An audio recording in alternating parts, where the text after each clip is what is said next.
5:30. I'd like to call this meeting to order. Roll call, please. Mayor Louis Trujillo. Present. Councilor David Romero. Here.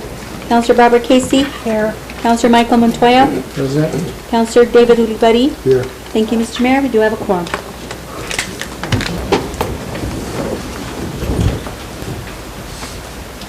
Pledge allegiance to the flag of the United States of America and to the republic for which it stands, one nation under God, indivisible, with liberty and justice for all. I'd like to just pause for a second in Thanksgiving for everything that is happening here with the city. It looks like we're moving in the right direction with this water storage issue, and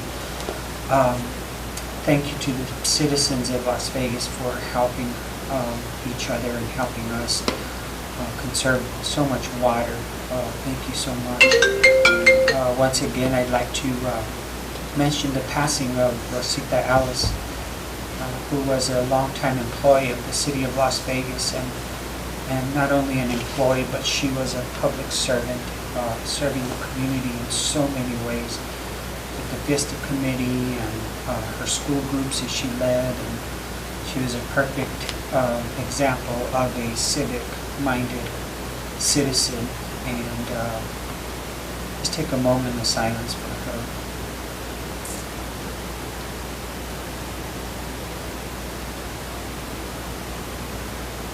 Thank you.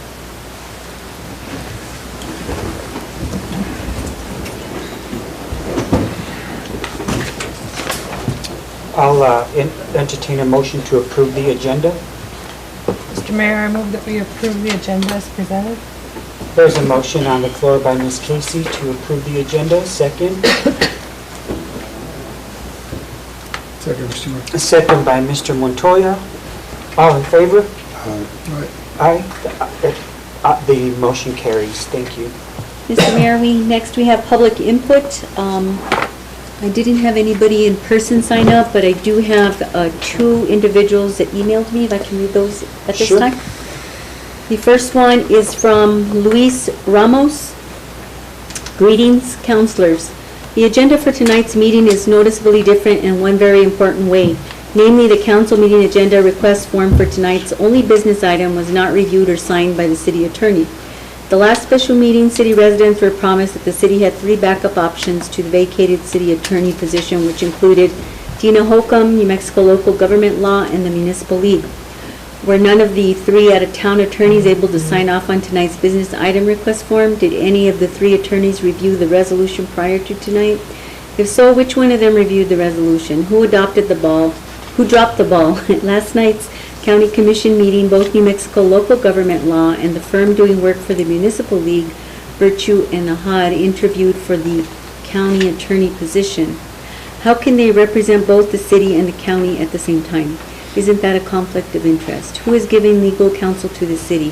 Why aren't they signing off on documents? Why are they trying to represent the county and city at the same time? I am not a lawyer, but this is starting to look like a train wreck that Councilman Romero predicted at the last special meeting. And the second one I have is from Mr. Frank Casey.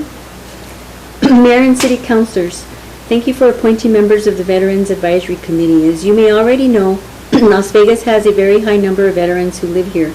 We are a patriotic community. I would like to mention just a few services that the American Legion, VFW, and other groups provide to the community's veterans. 1, they provide a meeting place where veterans can congregate and make friends and socialize. 2, they provide help in assessing transportation to and from doctor's appointments in Albuquerque and Santa Fe. 3, they provide assistance in preparation of tax forms, insurance documents, financial assistance, applications for funeral services at our National Cemetery. 4, they provide advocacy services to veterans who are struggling with chronic pain, PTSD, and other illnesses that are the result of their service to our country. Number 5, they provide an honor guard for various occasions, including funerals of veterans, parades, Memorial Day, and Veterans Day events. 6, they provide educational materials to grade school students so that they learn different things like flying the flag properly and how to show respect for the American flag. These are just a few things that veterans provide for other veterans and members of our entire community. I know that these Veterans Advisory Committee members will do an outstanding job of continuing these services and adding others. Thank you for recognizing the need for this committee, and I look forward to seeing how the city supports, collaborates, and partners with this advisory group. Sincerely, Frank J. Casey. Thank you, Mr. Mayor. Thank you. Moving on to, Mr. Mayor. Yes. Madam Clerk, can I get a copy of that after this meeting? yes, sir. Mr. Ramos' Certainly. report? Thank you. Moving on is the mayor's appointments, reports, recognitions, and proclamations. The first one is appointment of members to the Veterans Advisory Committee. And in your packet, I sent, you had a listing of them, of all their names and their addresses. Yes, it is with great pleasure that we take the second to acknowledge all the veterans in our community. And I never knew that this committee existed in the past. And I don't know the history of the committee and how it fell apart, but I wanted to bring it back on the table. They do so much for our community, and they have served our country in various ways. And I think it's a proud moment for the council again, for the city council and myself to bring this committee together and start working with them and collaborating with them to see how best we move forward and work with each other. And we will have a special presentation for Veterans Day upon my request and approval to Mr. Ludi for the ceremony of the board members that will be named to this committee. And the names of the board members were presented to me by Mr. Gary Ludi, and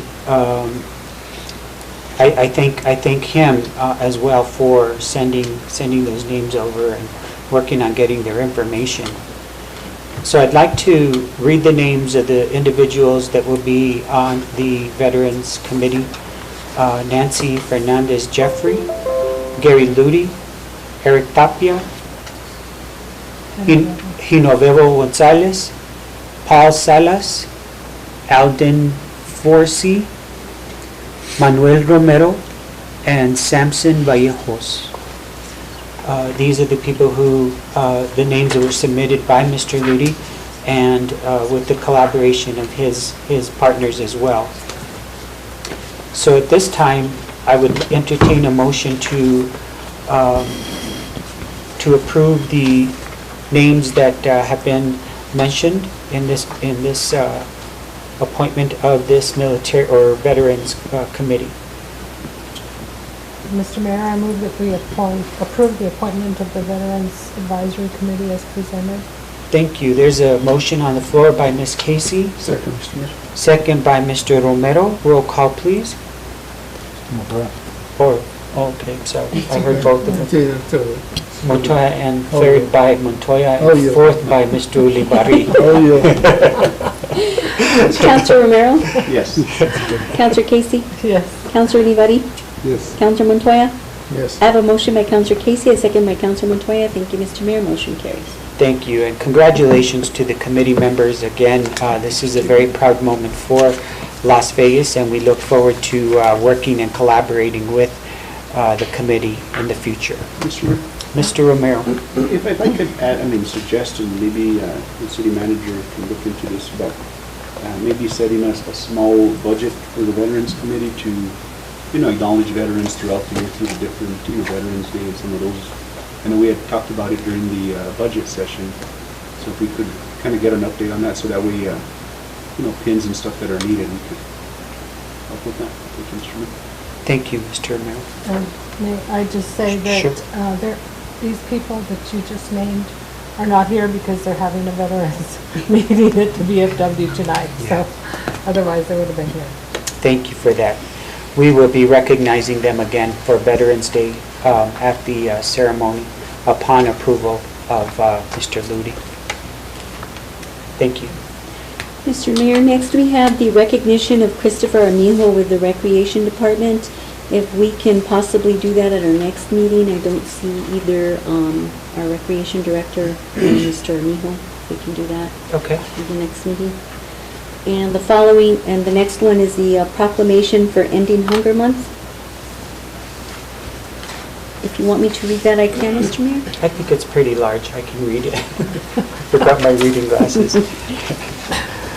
Proclamation, ending hunger in Las Vegas. Whereas each year, Church World Service-sponsored crop hunger walks help more than 3,200 local food pantries, food banks, and meal sites in the United States, including our own Las Vegas Community Soup Kitchen, Samaritan House, Shelter and Food Pantry, and Comedor de San Pascual, to provide food to neighbors in need.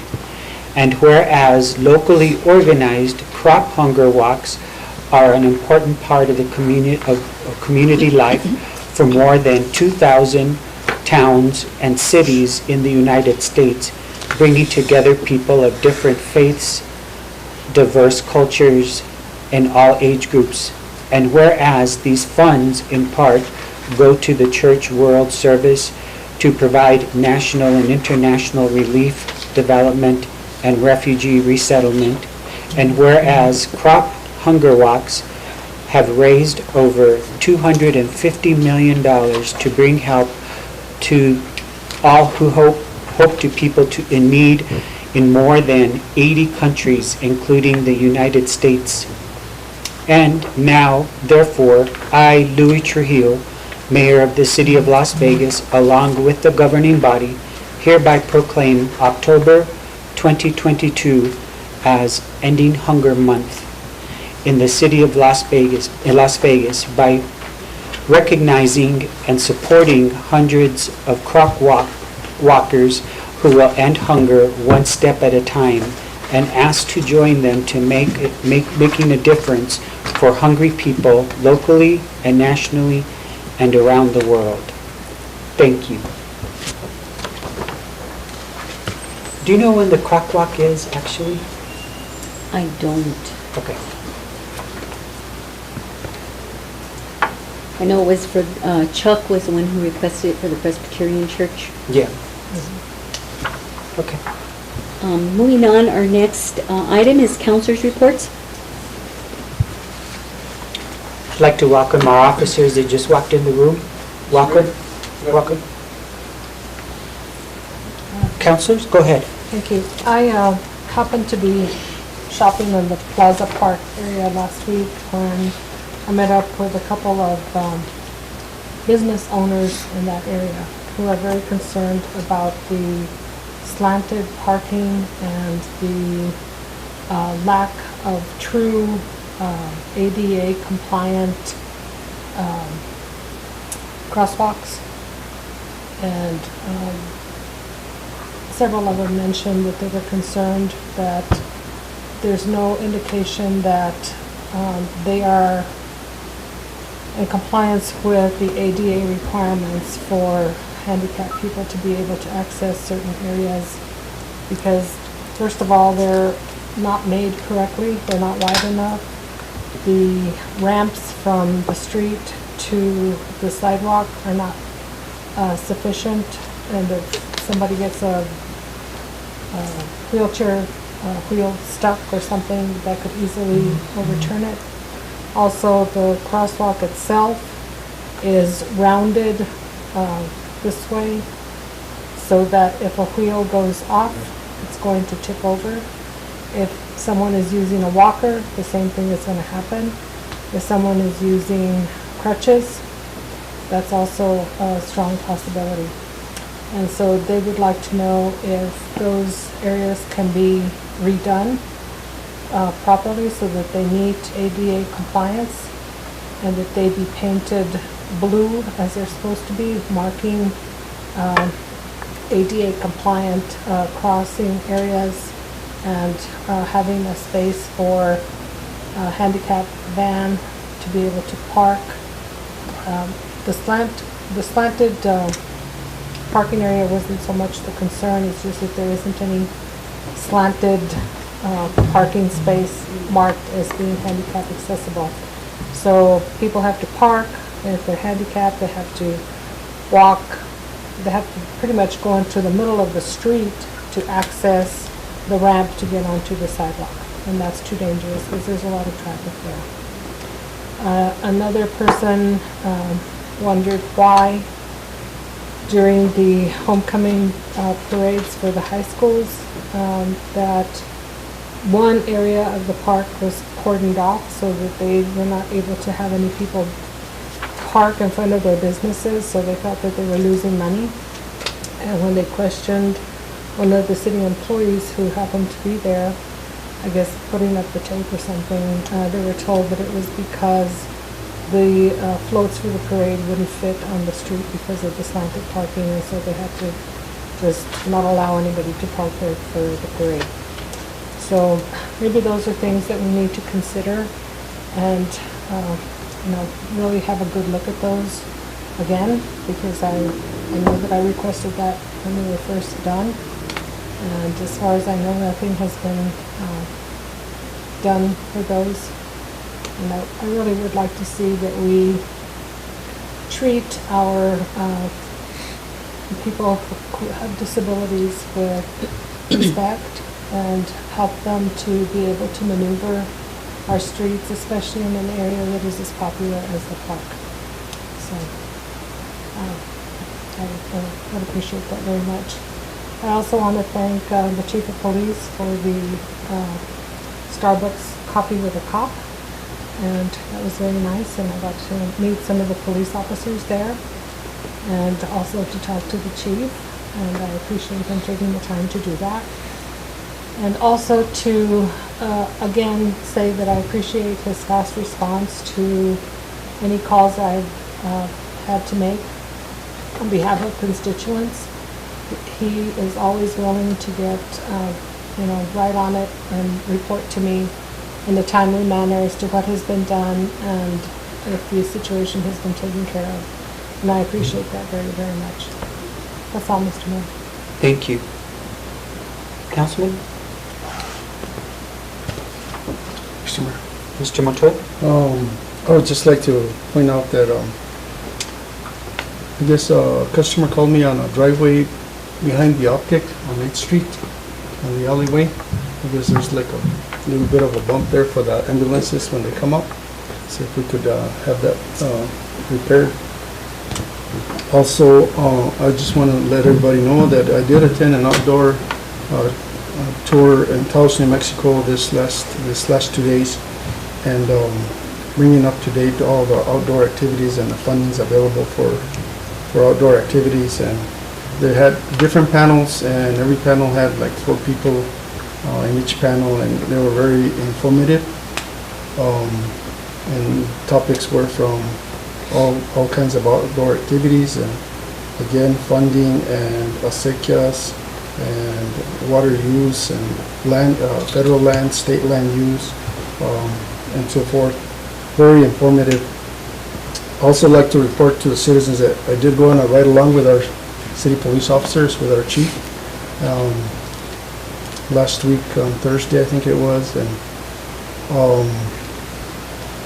I hadn't been on a ride along since 17 years ago, so things have changed a little bit, but they are busy, they are shorthanded, and just to give them a little bit of a boost. If anybody wants the job with a PD, feel free to apply. There's a need. Another thing is we attended a Guadalupe Credit Union grand opening also. Welcome Guadalupe Credit Union to Las Vegas and to my ward, actually. And also Rolling Love, a new business in Las Vegas, a cannabis business on 7th and Mills. Welcome. And we're getting businesses by the month, and Vegas is not dying out, and we'll sustain. I think we're moving forward with a lot of, as you'll see, Mr. Maestas will give us a list of road projects that we've done through the Public Works Department. And there's another list coming up with the other funding that we're going to be getting, so you might wake up someday and have your street paved. And we do have the university for sure coming up pretty soon, and he'll talk about those things. But I just want to let the people know that we are on the right path. Last week, we also had a tour with our mayor and our city manager, and we toured with our delegates from the state and federal, our senators and representatives and congresswomen, and we showed them the situation with our water, and we gave them a tour of our plants, of our water system. We took them everywhere, and we explained to them our needs, our wants, not only for today, but for tomorrow and for the next 10 years. So they're working hard to obtain that funding for us so that we can have our treatment plants that we need and everything else that we need to maintain for the next, 5 to 10 years. So, it was very, very, I was very impressed. It started with a meeting at New Mexico Highlands University, and the county was represented there, the city was represented. There was the delegation from everywhere, and we were heard, and the public was heard. They got a chance to give their say-so, and Councilman Romero was there present, and it was very interesting and very knowledgeable, very educational, and I think everybody's in the same page. I don't think there's anybody or any entity or agency that's not in the same page. I think everybody's been working alongside each other, and I think that's the glue of it all. I haven't seen any, bad comments or not anybody not wanting to work together to find solutions. So, we move forward, and I think we're in better standings now than we were in April, for sure. And day by day, we're increasing our storage, and day by day, we're still making decisions that will be for the future of Las Vegas. Thank you, Mr. Mayor. Thank you, Mr. Montoya. Anybody else? Mr. Mayor? Mr. Romero? I just kind of want to give an update. I know we, first off, to everybody at the city that helped prepare for the balloon fiesta. That was, I know there's some critics out there that why did we spend that type of money out there, but those that worked it will be the first, and don't hear this from me.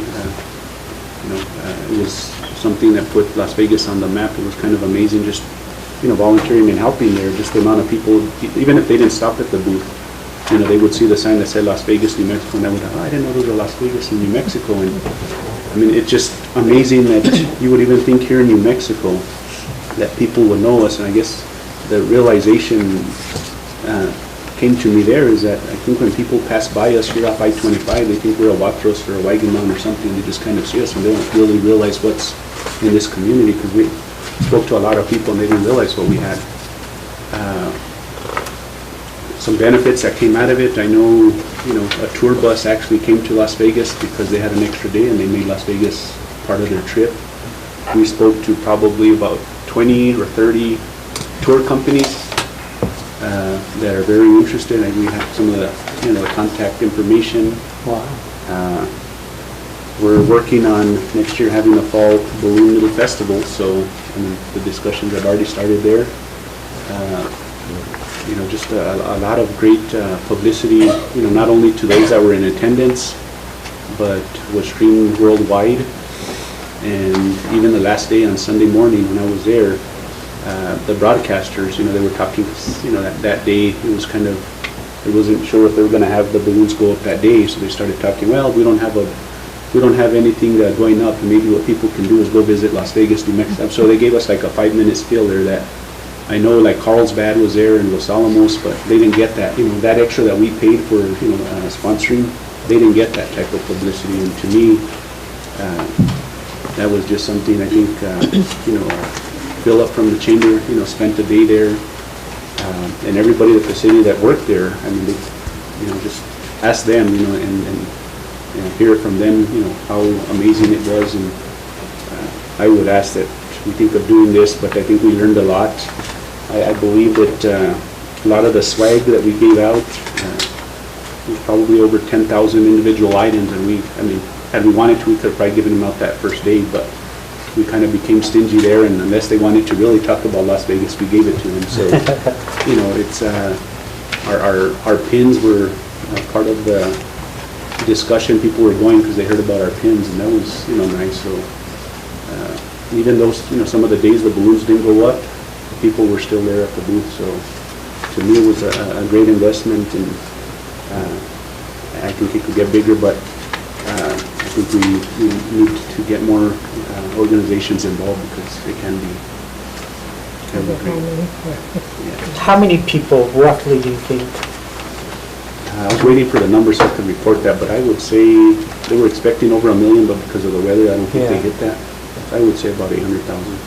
Do you know how many people stopped at the booth? Did you have a clue? And I'll tell you, me, because I'm a data kind of guy, and I tried to do Yeah. something last minute. I did ask 2 of the hotels to see if they would donate some days, and I created an online Contest raffle? an online raffle. But the issue that I had is we did the raffle on an online website, and I did a QR code, but the QR code was only allowed so many scans, and I didn't realize that till. So when they were scanning it, it would say, this scan's already been, so I did get a little bit of data. I mean, like I said, the QR code was, because everybody's, if you tell them, go to website such and such, they're not gonna do that, right? Right. Even on, I think Thursday when I went back, I did another QR code, but what we noticed too is they were scanning the QR code, but they weren't actually going into the actual and putting their name and information. Oh. But I'll try to get you that, guys. I'll get you that information, but I know in the first QR code, because that one got some data, there was 13 from New York, from California. It was only 25 at that time, but it kind of gave us an idea of where the people were from all over. Wow. So, but I'll get you that other information on those that actually filled out. I think it was like 70, Yeah. which, I mean, that's not a lot, but a lot of people are like, well, I'm from, from California, whatever, so even if I win, I don't know if I'll come or, Yeah. but, because they have, what they do, a lot of what I noticed is they come and they take a vacation of like 2 weeks, and they have time now, not, Yeah. later on. So, Wow. but I think we were able to benefit. I guarantee you, we had over 100 people, and Amy could probably vouch for this, that, throughout the week, that probably did make make a day or stop by here in Las Vegas Wow. because of that. That's wonderful. And thank you, Amy. I know a lot of it was on you, and it's tiring. That event is very tiring because you have to get up by 2 o'clock in the morning and all that stuff. But thank you, and I appreciate all your work. Amy is Chuck. And Leo, thanks Chief. for the opportunity. I think it was exciting. We'll do a lot better next year, bigger and better. Thank you, Mr. Romero. And that also, Mayor, I just want to kind of bring this up, City Manager. I did get a call from fire employees asking me about a vote that we approved on their contract, and I guess there's some discrepancies. They didn't get paid, and I guess word was that they didn't get the raises that we had approved, and word was that only the new employees were supposed to, or that what we approved was only for new employees.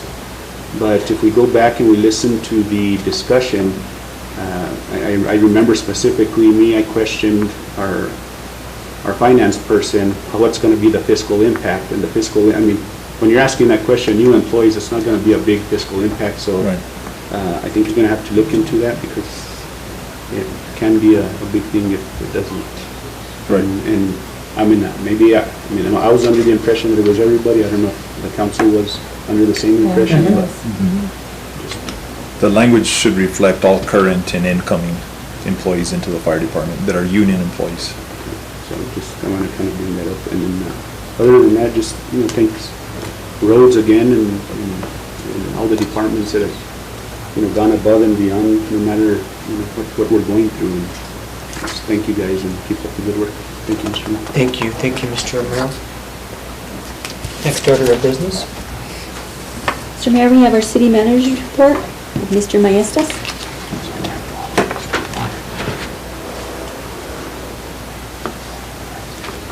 Good evening, Mayor and Council. Good evening, Leo, welcome. Councilors. Thank you for all your work.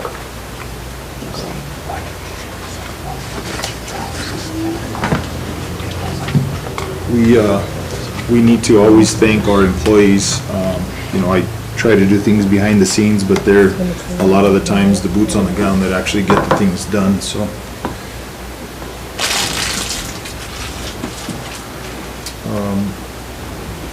My presentation only has 4 slides. I did give you a packet there with each of the directors'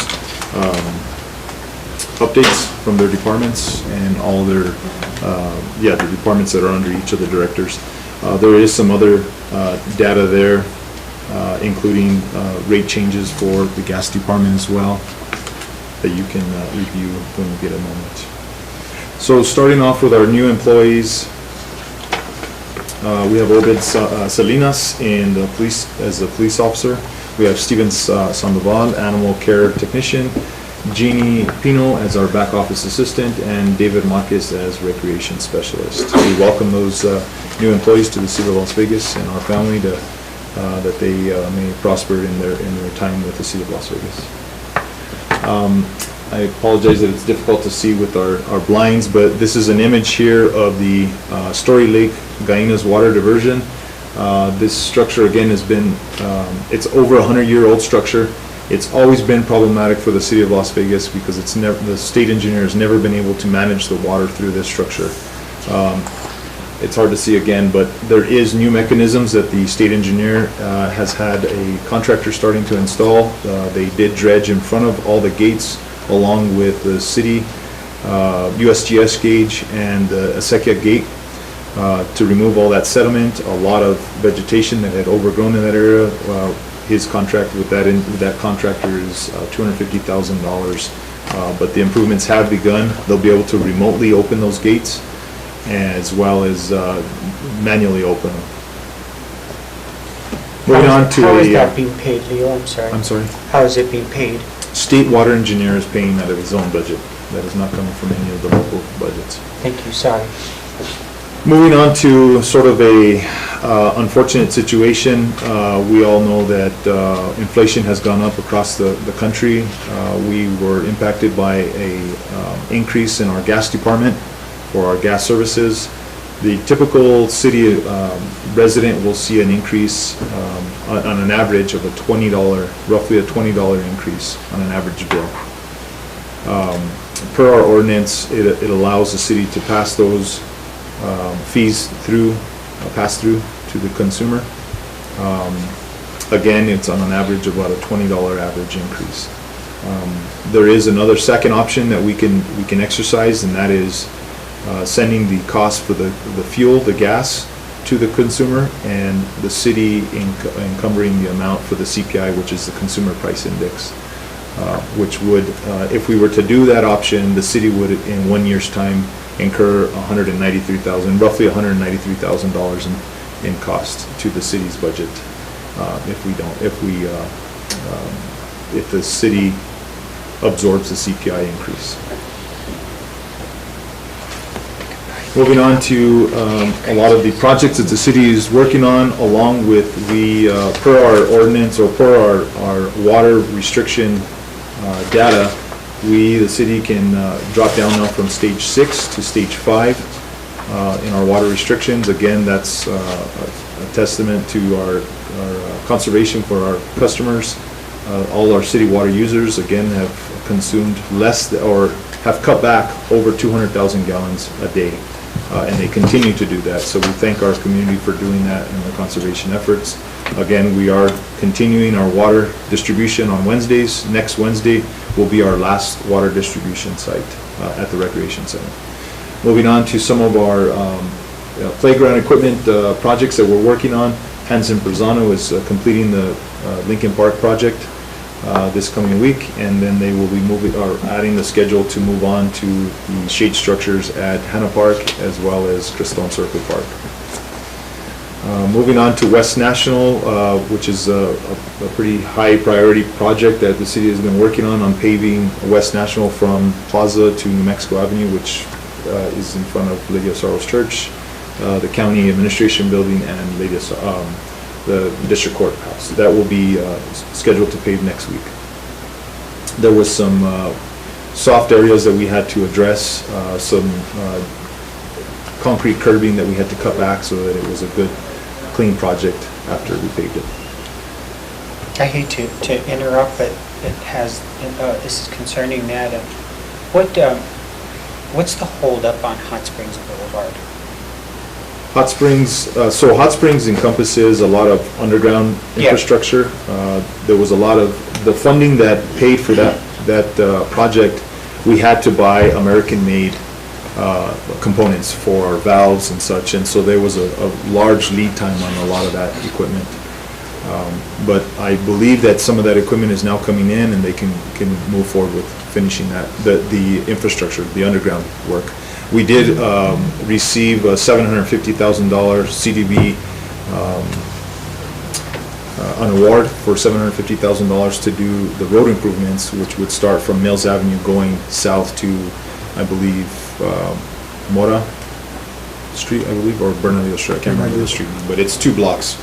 It's costing the city roughly $750,000. We will continue to look at funding so we can go all the way to Plaza on Hot Springs. So. Moving on to the Great Blocks project, there was some errors in the design that we had to address and get them redesigned. Some of the pass-through areas on Railroad were too narrow. Trucks were not going to be able to make right-hand turns, so we had to, Public Works did identify those, so we had to stop that construction for a minute. So the redesign should be back to us by next Friday, so we can continue. Also with that, in the original scope of work was not to pave Lincoln Avenue, but we identified other funds to be able to, the amount of funds that we had left over from the Great Block project, we procured a contractor, and the PO is over at CES right now for approval, so we can start milling Lincoln Avenue so they can kind of finish at the same time. So, Mr. Maestas, who's going to incur that cost now that there's a new adjustment done? It won't be a cost to anybody. It's just if we had moved forward and we had installed some of the concrete on that area, there would have probably been a cost. But being that Public Works caught it before that happened, there is no cost to it. And on Lincoln, that's not new funding. That's funding that was Current appropriated funding. Yes, out of sir. 325 or whatever. Yes, sir. No, okay. Yes, sir. There was also a fire hydrant that was in the middle of a sidewalk that had to be removed, so that's already been relocated, that's already been completed as well, so we're moving on with that project. Demo has begun on the Rodriguez Park, on both fields. Fencing and some of the dirt work has already begun as of last Monday. Once the dirt work has been completed, then the company that's doing the turf will come in and begin their portion of the project. Moving on to, we had a... Mr. Maestas? Yes, sir. Yes. I just want to stress, I mean, my biggest concern is the drainage on those fields, not just, the dirt that they're doing now and then, do the turf. I hate to, just whatever they're doing, make sure that they do everything that they can, because I don't want that turf to, one rain and everything's destroyed. So whatever they're doing, just make sure that they follow up with that. The 2 fields that we're working on primarily right now don't have a lot of drainage issues. They do have a few, and they'll be leveling that off. But the fields that do have a lot of drainage issues, that's not in this scope of work. Yes, but it's the big field and then the smaller field that are on the south end. softball. No, that's the Little League field, the furthest south field. Well, that one does flood too, Right. They will address all of those, yeah, and it will shed to the sides the way it's supposed to be designed to. But they will address that, and I will bring that up with a contractor with Cordova Construction. Mr. Maestas, who's the project manager, or who's in charge on the city side? So on the city side, it was our recreation director. I have asked our public works director, being that our recreation director has resigned, I've asked him to step in. I am in close communication with Mr. JP Romero, which is their project manager, almost on a daily basis to see where we're at with the project. But public works director will continue with that project. Mr. Mayor. Mr. Rivera? Mr. Maestas, what Councilman Romero was saying on the drainage, because King Street's really, every time it rains out there, I know we're going to do construction work on the Rodriguez, but some of that, all that drainage that comes from Rodriguez goes into King Street. And there's a very small drainage area there. Right. You know, I think, I'm pretty sure you're looking at that very closely, because if they don't address it, it's gonna be really bad for Rodriguez Park and so, Yes, sir. that you could take a look at that too. Part of the drainage study that we're receiving from Mr. Ranovich is to put retention ponds off of the Valencia side. So it slows that water and it has time to dissipate through the type of drainage that's in there. But the drainage you're talking about is outside of the Rodriguez Park. It's a small drainage that has Right, rock and right. concrete, just, so Mr. Lopez and I have looked at it to see what we can do to increase the size of that drop inlet there. Okay, thank you. Yes, sir. As Councilman Montoya stated, that we did have a meeting with our federal delegation, and through that discussion, Mayor Trujillo was in our discussion as well. They gave us direction to submit all of the city's projects to FEMA. Let's exhaust every avenue, they said. So we did that. We submitted 6 projects. One would be a permanent treatment system at our treatment plant. Pre-treatment system up in the canyon where the diversion is, a pre-treatment system at Story Lake. Sediment removal throughout the city limits, including all the way up to where the diversion is, as well as dredging of Peterson Dam. So all 6 of those projects, equating to just over $120 million, have been submitted as of yesterday, on top of all the other tracking that we've been doing with. How about the Agua Pura Yes, sir. project? That is also one of the Okay. projects. That's one of the 6 that we submitted, yes, sir. Through our conversations, we painted a pretty good picture with FEMA Region 6 Director last Thursday, I believe it was. And they were pretty open to the fact that the Stafford Act has an endless amount of money as long as it qualifies for FEMA reimbursement for the PA, public assistance, versus us going after funding that was under the bill, because there's only $2.4 million that are in the bill, $2.4 billion that are in the bill for the Hermit's Peak. So we're going to go after that avenue. We'll keep in close communication with FEMA Region 6 to see if we can get those projects funded through that option. Mr. Maestas, so did you include the silt removal and equipment for that, for the future, for the next 4 or 5 Yes, years? sir. Yeah. That's all included in that, yes, sir. Yeah, all right. And lastly, we have been discussing with our interim finance director as well as our HR director to look at the pay scale across the city of Las Vegas. We need to be able to retain our city employees as well as entice new employees to come work for the city of Las Vegas. Obviously, inflation has gone up across the board, which has caused every industry to go up in what they pay their employees. So we need to be able to be competitive with all the local agencies. So we're looking at that right now. In the next month or so, we'll present something to Mayor and Council. Thank you. I stand for any questions.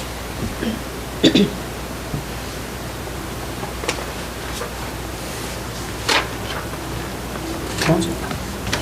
No questions? Just a big thank you, Leo. I appreciate all your hard work. Thank you. Thank you, Mayor. Mr. Mayor, moving on, Yes. we have approval of minutes for October 3rd, 2022. Mr. Mayor, I move we approve the minutes for October 3rd, 2022. There were no errors. Second, Mr. Mayor. Thank you. There's a motion by Ms. Casey, second by Mr. Liwari. Roll call? Counselor Montoya? Yes. Counselor Romero? Yes. Counselor Casey? Yes. Counselor Olivari? Yes. I have a motion by Counselor Casey, a second by Counselor Olivari. Thank you, Mr. Mayor. Motion carries. Once again, Cassandra, thank you for your hard work and your team and Danielle and everybody who worked so hard to get those minutes perfect. welcome. Thank you so much. Moving on, we have a presentation not to exceed 10 to 15 minutes, and it's the American Red Cross of New Mexico is presenting an award of appreciation to the Las Vegas Police Department for their leadership, compassion, and dedication to the Red Cross during the fires. I'll just go right up. Thank you. Welcome. Thank you guys for having us here today. Absolutely. So, I promise I won't take up 15 minutes. I'm a fast talker. Yeah, so we all know that these fires impacted all of us in some way, and being the executive director for the Red Cross for the entire state and being deployed all over the world, I have had the opportunity to work with many, many police departments in different capacities. But I have to tell you that this police department just stood out, rise and shine, and they just, I mean, every time I called, every time we needed them, they were there. I was able to drive home every night and know that my staff was safe there in the shelter, because I know I must have called the chief at least a dozen times, or his staff. But, you know, being a wife of a retired police officer, I understand the demands that they have, and I know that they were running ragged across this city to take care of other things, but they never hesitated to stop by and check on us, stop by and just see if we needed anything. And it warmed my heart literally every night to know that I could go home and feel like not only were the clients being taken care of, but my staff was being taken care of. A lot of the staff that was there, you all may not know this, they're deployed from all over the country, so they just weren't from New Mexico. We had volunteers from all over, New York, Los Angeles. I think the police department met a few of my staff, and they all sang their praise as well. These people have been deployed all over the country too, have had to deal with a lot of the police departments, but they felt safe. They felt like they got the attention that they needed, and we actually didn't really have that many issues, but it was nice to know when I drove up, they were there. When I left, they were there. And again, like I said, being the wife to a retired police officer, I totally understand and respect how busy they are. So, like it said on the little presentation here, we just want to honor the Las Vegas City Police Department. Chief Salazar, I can't say enough about him, and Deputy Chief Caleb Marquez. I mean, they'll forever be somebody that I'll probably send Christmas cards to. But Councilor Romero talked about being at the Balloon Fiesta and being put on the map, but I would just have to say that the camaraderie in this community that I saw during this time puts you guys on the map. How everybody rallied and took care of each other. So I think you guys are on the map for that. You don't really see that when there's disasters. You see communities torn apart, and this community rallied. And so thank you guys for your leadership as well. But Well, thank you for the Red Cross. I mean, you guys did so much. We should be presenting you with a appreciation, and that'll come later. But thank you so much. yeah, and I will say this is the first of the awards that we're giving out to the community partners, and the City of Las Vegas Police Department was the very first one that was on our list. So if the chief wants to come up here, we'd love to give it to him and his staff, and if we could take a quick photo. Sure. Are you okay with that? Who designed that? Where'd you get that? One of our board members has a son that does welding. Wow. And what's the name of it? Zia Fabrication. Wow. In Santa Fe. So Zia. they did a few, so there's the fire on there just to, we do this, but not for every community partner, right? But you guys are just amazing. Thank you so much for your service, and thank you for making us feel safe, and they're very lucky to have you guys.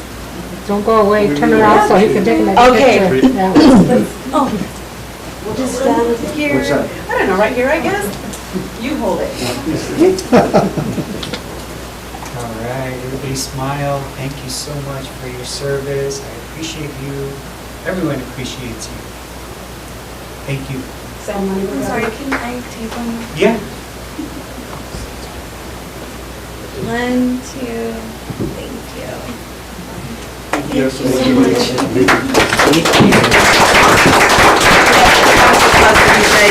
Mayor, Council, if I could say a couple Sure. things. So during the fires,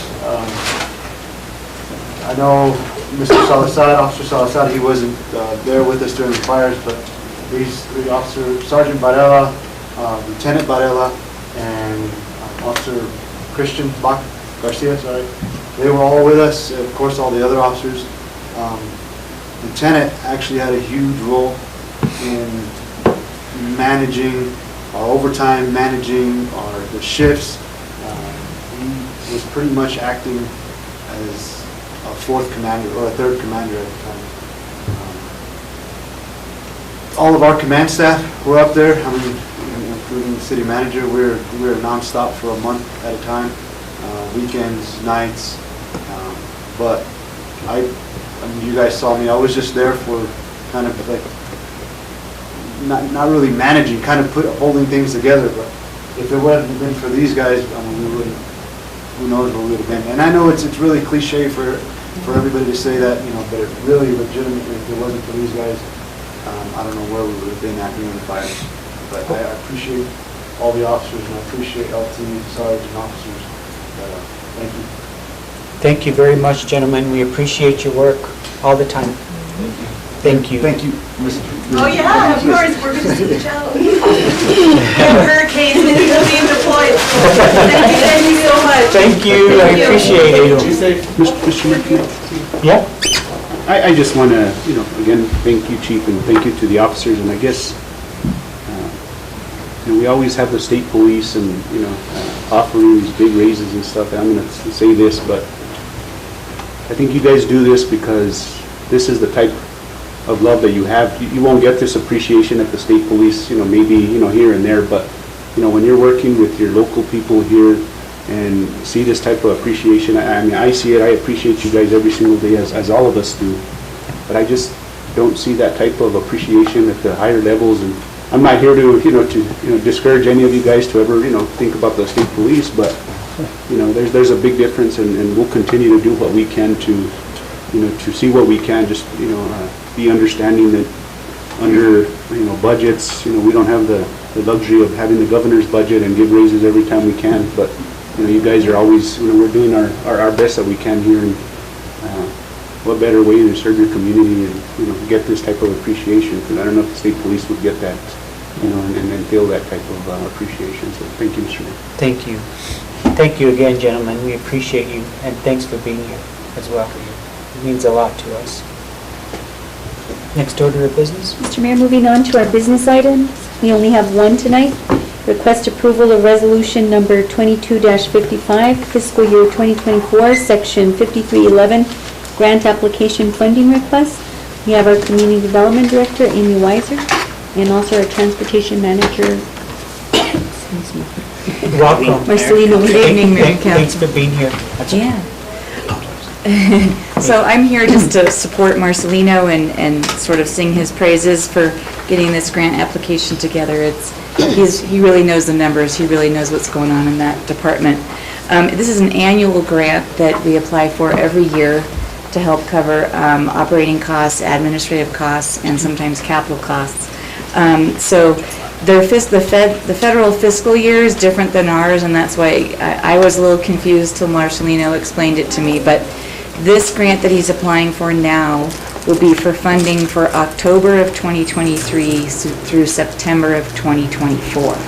So we just already received the grant, and it just started October of this year for fiscal year 23. This is the application for fiscal year 24. I was a little confused what was going on. So that's what's happening. And he can talk the numbers with you, but basically there is a cost to the city, and he can explain why we didn't have a cost to the city for a few years, mainly during COVID. But the total cost to the city for this application round would be $162,095.80. So that's the bottom line to the city for fiscal year 24. So Marcelino can answer any of your questions. He's a wealth of knowledge and knows it all. So he's here for any questions that you have. Has finance looked at this? Yes, this is something we do every year. Okay. Already? Mr. Mayor. Yes, sir. Marcelino, if you could just kind of explain, I know I sat down with you and understand for the past couple of years, COVID has been covering 100%. So now, and I don't know, thank you for asking me about the finance, because I think we might have gotten used to not budget. I don't know if we did budget that. We did for this year. Okay. We did for this 24 year. Okay, so I don't know if, Starting now with the, now in October 22. so could you kind of just go over why COVID, why we were. So the CARES Act, when COVID started, a little after COVID started, the CARES Act kicked in, and it reimbursed us at 100% Usually admin is 80/20, admin costs, operating is 50/50, and any capital like van purchases or big computer purchases, I think that's one that we had, for 80/20s also. But, so CARES Act came in, and for the past 2 years, has covered us at 100%, including 2 years ago purchase vans that we're still waiting for. There's a shortage and we're still waiting on those. So altogether, I think we figured out about $385,000 that the city did not have to pick up on for the past about 2.5 years. But this year we're back. But yeah, paying. starting out in October, we only get reimbursed at those percentages. Okay. Mr. First of all, thanks to the New Mexico DOT, because we couldn't afford that, if we had to pay the whole share. But my question is, how many vans do we have and what condition are they in? We have, altogether we have 7 vans. 4 we use every day, 2 are backup. One of them actually has a blown engine. It hasn't passed its useful life, so we can't really take it off our books yet. Once that passes, or we can do some paperwork and see if the hardest part, again, when we've talked about this every year, is finding a mechanic. Somebody wants to even just give us a price quote for something. Because the state needs to see what it's worth to what it costs to fix and see if we can retire it. So right now we're doing good on vehicles. They're all in pretty good condition. We saw one of our backup vehicles. Yeah. That's just the backup one, so the other ones are a little bit better. Put us in a backup one? The blue one is a backup one. It's the only four-wheel drive. Yeah. Because it's a 4-wheel drive, we don't use it. No, excellent. It's pretty all the cool, time. actually. And then we have 2 small, like the Dodge Caravan size that we ordered a couple years ago, and those are still on order. We have no idea when those are going to be. Those were covered 100% at the time, so they'll still be covered whenever they do get made or distributed. Do you have any concerns with this contract, with this No, resolution? No? no, not at this time. Thank you. I put it together, the numbers are in there, if you guys had a chance to look at them. Those are what it will cost to run it for the, we anticipate. These numbers aren't set in stone, because this isn't exactly what they're going to approve. So they'll make cuts here and there. They did with our last one that started now in October. So we do have time to, if anything changes, we get with finance and let them know. And come summertime, can we change the schedule to include Saturdays? With the manpower we have now, no. No? We don't even have enough manpower to cover what we're trying to do now. It all comes down to the ridership that we have now. Because of COVID, it went down a lot. So that's why we didn't get funded the full amount. Last year, I asked for about $415,000, I believe. And we actually, so I asked for $415,000. We received 386. I'm sorry, in admin and capital alone, not including the vehicle, we asked for 386,000 and we received 297. So that's the difference we're working with now. And we have to cut things here and there just to make it work for the year. But Marcelino says some of that depends on our ridership numbers, that if our ridership goes up, we might get more money in the next round. Yeah. Yes. So. And it's been a been good going steady up. increase, yeah. And I was going to ask, So like you how said, many vacant positions do you have right now? budgeted for none. But None? in the past, we used to have another transit driver and a transit supervisor position in the old S1s. But we haven't been able to budget for that because we're not getting that much from the state funds. So we're asking, this time we are asking for a little bit more so we can try to get those positions funded before we have to go through city side. So we're gonna ask, make sure it can happen from that side before we go to the city side. Thank you, Mr. Mayor. Thank you. Mr. Romero? Marcelino, and I know, this is sometimes controversy, but I say it the way it is. I know in the past, before, when it was all city transportation or city, occupying the building, they were covering, was it 80/20 of the utilities and everything? I think, Or what, and then now that we have other organizations using those buildings, we're I having think to pay utilities- more than what we were before, am I right? utilities were a 50/50. Okay. So, as far as, I think the only utility that we paid through the state was the electric. Gas was covered by the city, of course, the water and trash and sewer. So now, yes, we don't get that funding back from the state because it's not just transit people in the building. Yeah, so Marcelino was saying our utilities, the city's paying all the utilities for that building now. And it's coming out of the general fund, I believe, I right? believe so, yeah. Yeah. That one's not reimbursed by the state one now. But it was previous. But it was in the at past. one point, yeah. That's kind of my thing, is that Yeah. if we were creative, we could get that back. And they'd have to do a lot of, And at that's the time- that's kind of, and I hate to say this, but where some of these organizations don't realize that, yes, we're allowing you not only rent-free, but you're also kind of penalizing us because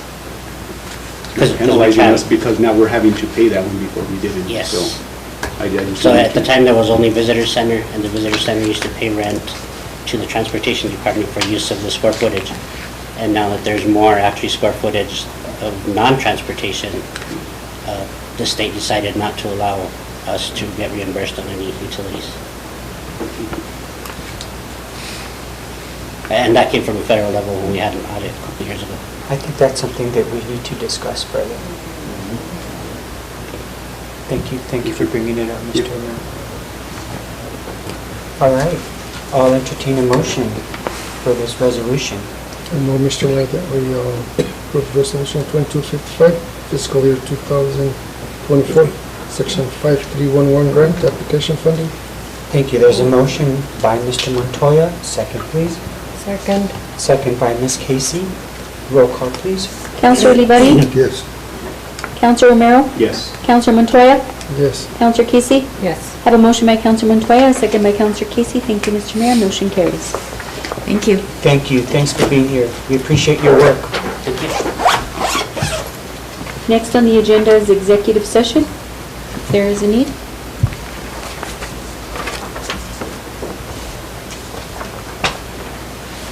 I'll entertain a motion to adjourn. So move, Mr. Mayor. There's a motion to adjourn by Mr. Montoya. Second. Oh. All in favor? No, forgot. I'll learn one of these days.